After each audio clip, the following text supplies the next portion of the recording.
नमस्कार traders, the elephant trader ह्या YouTube चॅनलवर तुमचं स्वागत आहे. आज आपण इथे कुठेतरी पोझिशन बनवली होती. हे ग्रीन कॅन्डल झाले. रेड कॅन्डलनंतर जेव्हा मार्केट ह्या ग्रीनच्या जवळ आले तेव्हा आपण पोझिशन बनवली होती. मार्केट आपल्या फेवरमध्ये गेलं, पुन्हा रिव्हर्स गेले, पण त्यांनी एल खाल्ले नव्हते. पुन्हा आपल्या फेवरमध्ये गेले. इथे आपल्याला 4,500 ते 5,000 प्रॉफिट, इथे 3,000 प्रॉफिट दाखवत होता. एल आपला 3,000 होता. मार्केटने ह्या शार्प रेडमध्ये आपल्याला बाहेर काढले.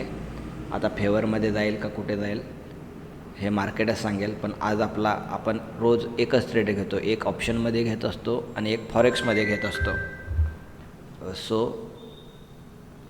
आज आपला स्टॉप लॉस गेलेला आहे.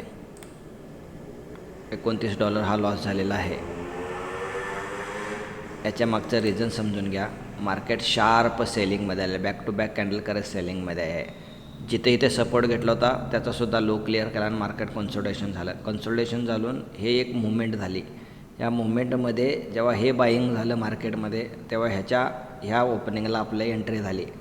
फेवरमध्ये गेले होते, पण 1:1 1:1.5 रिस्क रिवॉर्ड मिळत होता आपल्याला प्रॉफिट, पण आपण बुक नाही केला कारण की आपल्याला टार्गेट आपलं एक $100 होतं आणि $45 आपल्याला प्रॉफिट मिळत होतं.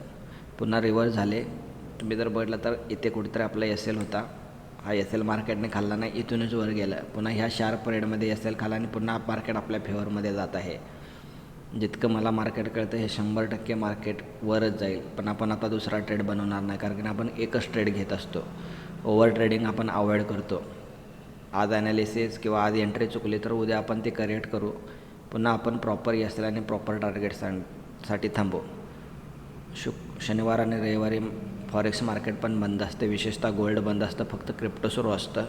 उद्या जर वेळ मिळाला तर आपण बिटकॉईनमध्ये एक ट्रेड करू, नाहीतरी सोमवारी तुम्हाला फॉरेक्सचा नवीन एक व्हिडिओ येईल. धन्यवाद. पुन्हा भेटू.